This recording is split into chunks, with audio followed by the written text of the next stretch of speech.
Hello friends, voice of tech channel కి స్వాగతం. ఈ వీడియోలో మనం వాట్సాప్ లో వచ్చిన ఒక కొత్త అప్డేట్ గురించి తెలుసుకోబోతున్నాం. ఇది ఆల్మోస్ట్ అందరికీ యూజ్ అవ్వచ్చు. సో వీడియో పూర్తిగా చూడండి, అందరికీ తెలిసారు. వీడియో లైక్ అండ్ షేర్ చేయడం మాత్రం మర్చిపోవద్దు. అలాగే మీరు స్క్రీన్ పై చూస్తున్న మన టెలిగ్రామ్ గ్రూప్. ఇక్కడ మీరు గమనించినట్టయితే నిన్న నైట్ నేను 11 రూపీస్ డీల్స్ కొని పోస్ట్ చేయడం జరిగింది. iPhone 13 AC ఇంకా ఒక బోర్డ్ స్పీకర్ కూడా రావడం జరిగింది. బట్ ఇవి క్లెయిమ్ చేసుకోవడం అయితే చాలా కష్టంగా ఉంది. బట్ ఇవి కాకుండా చాలా మంచి మంచి ఆఫర్స్ అన్ని వస్తుంటాయి. కాబట్టి అవన్నీ కూడా మిస్ అవ్వకుండా ఉండాలంటే డెఫినెట్ గా మన గ్రూప్స్ లో జాయిన్. లింక్స్ అన్ని కూడా డిస్క్రిప్షన్ లో ఉంటాయి, అలాగే కామెంట్ సెక్షన్ లో కూడా పిన్ చేసి ఉంటాయి. ఇక వాట్సాప్ నోటిఫికేషన్ కి సంబంధించి ఒక మంచి అప్డేట్ రావడం జరిగింది. మీ స్క్రీన్ పై చూస్తున్నాక నేను వాట్సాప్ అప్లికేషన్ ఓపెన్ చేసి సెట్టింగ్స్ లో ఉన్నాను. ఇక్కడ నోటిఫికేషన్స్ దగ్గర ట్యాప్ చేస్తున్నాను. ట్యాప్ చేస్తే బాటంకి వెళ్ళినట్టయితే చూస్తున్నారు కదా, లాస్ట్ లో మనకి స్టేటస్ అని ఉంటుంది. స్టేటస్ కి సంబంధించిన రియాక్షన్స్ సెట్టింగ్ ఉంటుంది అనమాట. ఇది మీరు ఆన్ ఆఫ్ చేసుకోవచ్చు. ఒకవేళ మీకు అప్డేట్ రానట్టయితే మీకు ఈ విధంగా లాస్ట్ సెట్టింగ్ ఈ స్టేటస్ మాత్రం ఉంటుంది. బట్ మీకు అప్డేట్ వచ్చినట్టయితే మీరు వాట్సాప్ సెట్టింగ్స్ ఓపెన్ చేసి నోటిఫికేషన్స్కి వెళ్ళి బాటం వరకు వెళ్ళినట్టయితే మీకు ఈ విధంగా నోటిఫికేషన్స్ కౌంట్ అని కనిపిస్తుంది. చూసారు కదా, రియాక్షన్స్ కింద నోటిఫికేషన్స్ కౌంటర్ ఉంది. ఇక్కడ ట్యాప్ చేస్తే మరొక 2 ఆప్షన్స్ మీకు కనిపిస్తాయి. ఏదైనా మీరు కౌంట్ని అడ్జస్ట్ చేయొచ్చు లేదా టోటల్గా క్లియర్ చేయొచ్చు. డీటెయిల్గా చెప్పాలంటే మనకి టాప్లో చూస్తున్నారు కదా, నోటిఫికేషన్స్ బ్యాడ్జ్ ఒకటి ఉంటుంది. ఇక్కడ మనకి టోటల్ కౌంట్ చూపిస్తుంది, ఎన్ని చాట్స్ నుంచి వచ్చో అది చూపిస్తుంది. మెసేజెస్, కాల్స్ ఏ ఉన్నా కానీ దానికి సంబంధించిన కౌంట్స్ అన్ని ఇక్కడ కనిపిస్తాయి అనమాట. దానికి సంబంధించిన సెట్టింగ్ ఇక్కడ ఉంది. అడ్జస్ట్ ఆఫ్టర్ ఈచ్ వ్యూ అంటే మీకు ఈ విధంగా నోటిఫికేషన్ వచ్చిన తర్వాత మీరు వాట్సాప్ అప్లికేషన్ ఓపెన్ చేసి ఏదైనా చాట్లో వెళ్ళి మెసేజెస్ చూసినట్టయితే ఆ కౌంట్ ఇక్కడ అడ్జస్ట్ అవుతుంది. ఎగ్జాంపుల్ చూడండి, ఇక్కడ 24 ఉంది.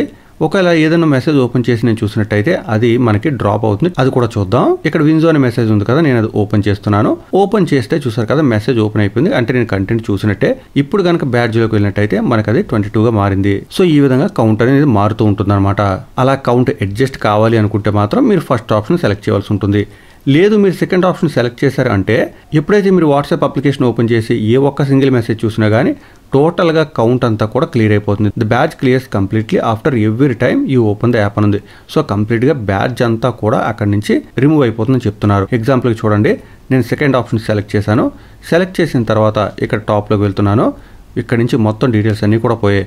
దానికి కారణం ఏంటంటే ఆల్రెడీ వాట్సాప్ అప్లికేషన్ ఓపెన్ అయింది కాబట్టి. సో ఇలా జరగకుండా ఉండాలంటే మాత్రం మీరు ఫస్ట్ ఆప్షన్ సెలెక్ట్ చేసుకోవాల్సి ఉంటుంది.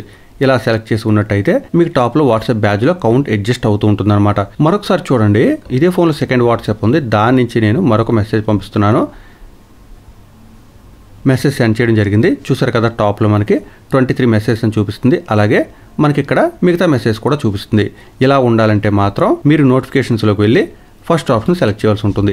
ఎట్టి పరిస్థితుల్లో సెకండ్ ఆప్షన్ సెలెక్ట్ చేయొద్దు. అలా సెలెక్ట్ చేసినట్టయితే ఇమీడియట్గా మీకు అక్కడి నుంచి కౌంట్ రిమూవ్ అవుతుంది, బ్యాడ్జ్ కూడా రిమూవ్ అయిపోతుంది. ఒకసారి మీరు వాట్సాప్ అప్లికేషన్ ఓపెన్ చేసినట్టయితే డీటెయిల్గా ఇన్ఫర్మేషన్ అంతా కూడా మీకు చెప్పడం జరిగింది అనుకుంటున్నాను. ఏమైనా డౌట్స్ ఉంటే మాత్రం కామెంట్ చేయండి. అలాగే ఈ అప్డేట్ వచ్చింది లేదో కూడా కామెంట్ చేయండి. ఇలా వాట్సాప్ సంబంధించిన లేటెస్ట్ అప్డేట్స్ అని మిస్ అవ్వకుండా ఉండాలంటే మన ఛానల్కి సబ్స్క్రైబ్ అవ్వండి. మరొక అప్డేట్తో మళ్ళీ కలుసుకుందాం. అంతవరకు సెలవు. Thanks a lot. Thanks for watching.